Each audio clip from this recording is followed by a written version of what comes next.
कुंदन सब्जियों का व्यापारी था। कुंदन के घर के आगे ही उसकी खुद की जमीन थी। वहीं पर वो सब्जियों की खेती करता और बाजार में बेचता। इस बार कुंदन ने बैंगन की खेती की थी। वो बाजार में बेचने आया है। आओ आओ, बैगन ले लो, ताजे ताजे बैगन। भैया बैंगन कैसे दिए? 40 रुपए किलो। इतना ज्यादा? आप लीजिए तो आपके लिए 35 लगा दूंगा। कुंदन के बगल में ही एक सब्जी वाला था। वो चिल्ला चिल्ला कर मटर बेच रहा था। वो औरत मटर वाले के पास चली गई। ग्राहक कुंदन के पास तो आते, पर बस दाम पूछकर चले जाते। बाजार में हर कोई मटर बेच रहा था, बस कुंदन ही अकेला था जो कि बैंगन बेच रहा था। हर कोई मटर बेच रहा है, ऐसे में मुझे भी मटर ही बेचना चाहिए था। बैगन की खेती करके अपना नुकसान कर लिया। बैंगन की बाजार में कुछ ज्यादा बिक्री नहीं हुई।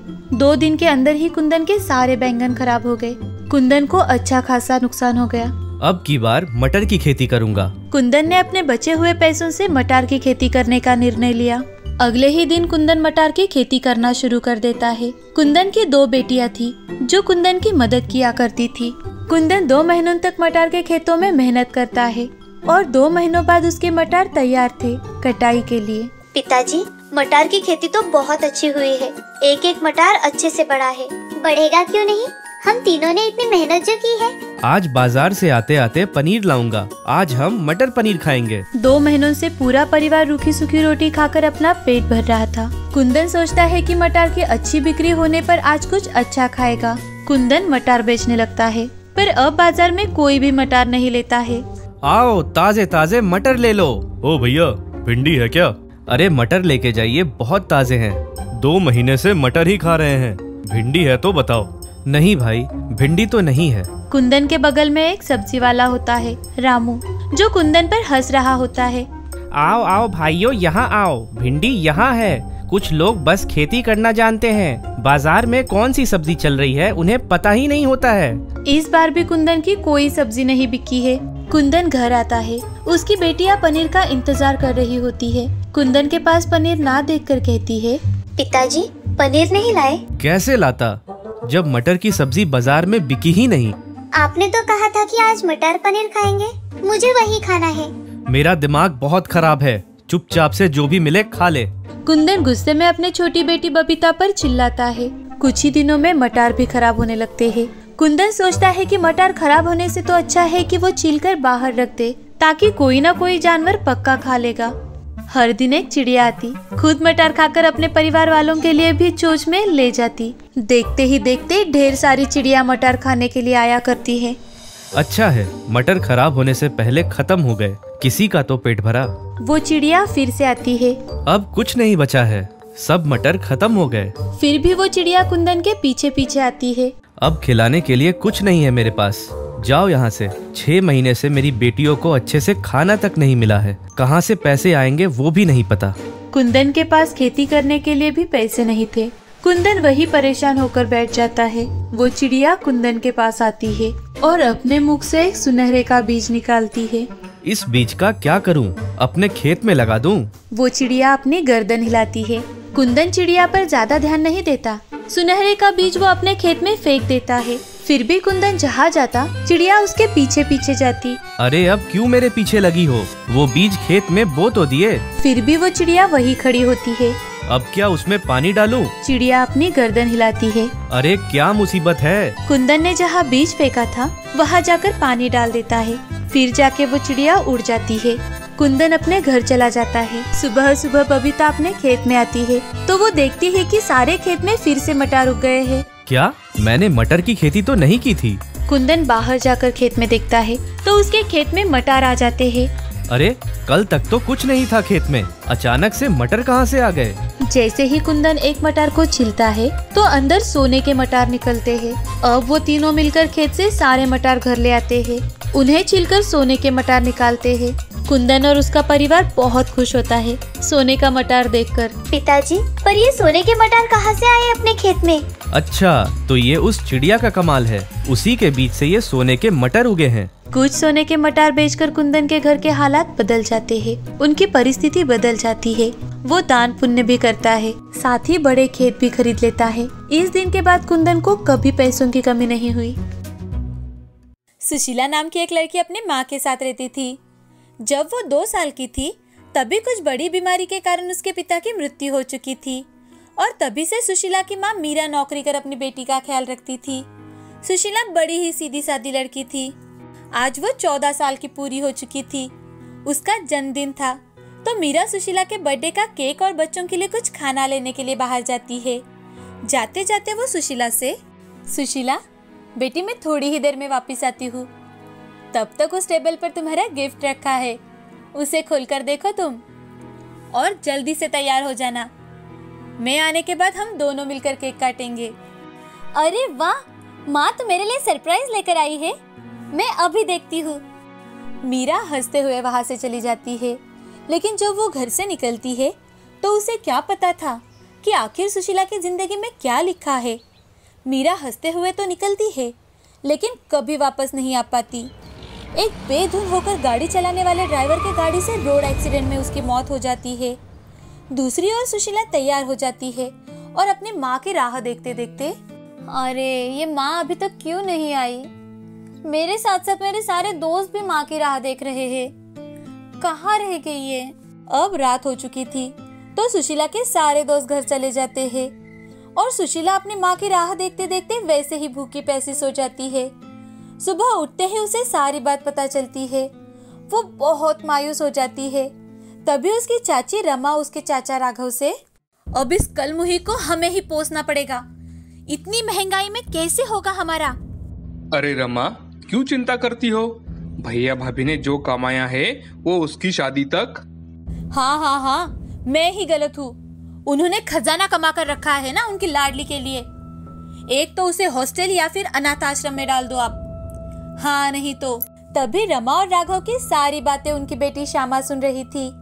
अब राघव रमा की बातें सुनकर गुस्से में बाहर चला जाता है। बाहर जाते ही श्यामा अपनी माँ से, अरे माँ, ये क्या कर रही हो तुम? कब से तो पापा के पीछे लगी हो। एक काम वाली लगाओ, एक काम वाली लगाओ, मेरी कमर टूट रही है काम करते करते। अब आपके सामने इतनी अच्छी नौकरानी है, क्यों भूल रही हो आप? क्या? ये तुम क्या कह रही हो? अच्छा, तो तुम सुशीला की बात कर रही हो? हाँ माँ, जरा सोच कर देखो, हम उससे घर के सारे काम करवा सकते हैं। इतना ही नहीं, घर के साथ साथ उसके पैसों पर भी मजा कर सकते हैं माँ। अरे वाह वाह वाह श्यामा, तू तो बड़ी होशियार बन गई है। बड़ी हो गई है मेरी बच्ची, आखिर माँ पर ही गई है मेरी बेटी। श्यामा और रमा जोर जोर से हंसने लगती है। अब राघव घर आते ही रमा राघव से, सुनिए जी, आप सुशीला को लेकर नहीं आए? सुशीला को यहाँ लाने के लिए क्या तुम सच में मान गई हो? हाँ, मैं तो शैतान ही हूँ ना। अरे नहीं, मुझे ऐसा नहीं कहना था। अब राघव खुशी खुशी जाकर अपने भाई के बेटी को अपने घर लेकर आता है। दूसरे दिन सुबह उठते ही रमा सुशीला से, अरे ओ करमजली, अब क्या सोती ही रहेगी क्या? उठ, घर के सारे काम करने हैं। क्या तेरे माँ बाप आएंगे क्या? सुशीला हड़बड़ा कर उठती है और अपने चाची से, चाची क्या मुझसे कोई गलती हो गई है क्या? गलती हुई है क्या? अरे फोकट का खाना नहीं मिलेगा यहाँ, काम करना होगा काम, समझी? आज के बाद घर के सारे बर्तन मांजना, खाना बनाना, कपड़े धोना, आटा पीसना, सभी काम तुम्हें ही करने होंगे। लेकिन चाची, और एक बात, मुझसे या मेरी बेटी श्यामा से अगर तूने जबान लड़ाई तो तेरी जबान खींच लूंगी, समझी? अब रमा और श्यामा दूसरे कमरे में चले जाते हैं। उस दिन से रमा और श्यामा दोनों मिलकर सुशीला को बहुत परेशान करने लगी। दिन भर काम करने के साथ साथ वो रात को भी आटा बनाने का काम देती है और इसी कारण उसे माँ की बड़ी याद आती है। तो रात के समय वो अपने सारे काम खत्म कर उसकी माँ ने जो जन्मदिन पर उसे ड्रेस दी थी वो निकालती है और वो ड्रेस देखती है तो वो चौंक जाती है क्योंकि वो पूरी तरह से रंग बिरंगी मोती और डायमंड से भर जाती है। उसे देख सुशीला बहुत ज्यादा खुश हो जाती है और अपने चाचा को वो ड्रेस दिखाने चुपचाप से चली जाती है और धीरे से अपने चाचा से, चाचा जी उठकर सुशीला से, क्या हुआ बेटी? चाचा जी देखो तो, मेरी माँ ने दी हुई ड्रेस निकाली है आज मैंने। बेटी, ये तुम्हारी माँ की आखिरी निशानी है। इसे हमेशा संभाल कर रखना। अब सुशीला अपने चाचा की बात मानकर उस ड्रेस को संभाल कर एक जगह छुपा कर रख देती है। दूसरे दिन फिर से सुशीला के काम खत्म होते ही चाची रात के समय सुशीला को श्यामा की ड्रेस पर कढ़ाई करने का काम दे देती है। तो उसे देख सुशीला, अरे यार, दिन भर काम करने पर भी चाची मुझे रात के समय भी इतना सारा काम दे देती है कि रात में ठीक से सो भी नहीं पाती। जाने दो, ये तो हर रोज का है। आज तो मैं अपनी माँ ने दी हुई ड्रेस पहनकर देखती हूँ। बहुत वक्त बीत चुका है, मैंने उसे देखा ही नहीं। सुशीला ड्रेस पहनकर बेहद खूबसूरत दिख रही थी। वो अपनी माँ की प्यारी प्यारी यादों में खोई हुई थी कि तभी चाची ने दिया काम अपने आप हो जाता है। तो सुधा उसे देख बहुत खुश हो जाती है। अब वो रात को आराम से सो जाती है। सुबह सुबह चाची, अरे ओ महारानी उठ जा, घर के सारे काम रास्ता देख रहे हैं तेरा। और रात को तुझे श्यामा का कुर्ता दिया था ना मैंने कढ़ाई करने के लिए, किया कि नहीं वो? हाँ हाँ चाची, हो गया है, ये देखिए। चाची ड्रेस को देखकर चौंक जाती है। अब रमा हर रोज सुशीला को कोई ना कोई काम देने लगी ताकि वो रात भर सो ही ना पाए और वो जल्द से जल्द ये घर छोड़कर भाग जाए ताकि उसकी सारी प्रॉपर्टी उन्हें मिल जाए। लेकिन सुशीला हर रोज रात के समय अपनी माँ की हीरे मोतियों से जड़ी ड्रेस पहनती और सारे काम अपने आप हो जाते थे। अब एक दिन श्यामा अपनी माँ से, माँ, क्या आपको नहीं लगता कि सुशीला की कोई मदद कर रहा है? क्योंकि आप उसे इतना काम देते हो कि पूरे रात भर में भी वो ना हो सके, लेकिन फिर भी वो कर लेती है। इतना ही नहीं, आजकल तो वो बड़ी खुश रहने लगी है। माँ, आपने उसकी पढ़ाई बंद करवाई, फिर भी उसने बाजू वाली राधा से एक बुक ली और दोपहर के समय किचन में बैठकर पढ़ रही थी वो। क्या? ये तू क्या बात कर रही है? हाँ नहीं तो सच्ची तो बोल रही हूँ मैं। दाल में जरूर कुछ न कुछ काला है माँ। अब रमा और श्यामा दोनों मिलकर सुशीला पर नजर रखे थे। दिन हो या रात का समय, दोनों आंख में तेल डालकर सुशीला पर नजर रखे थे।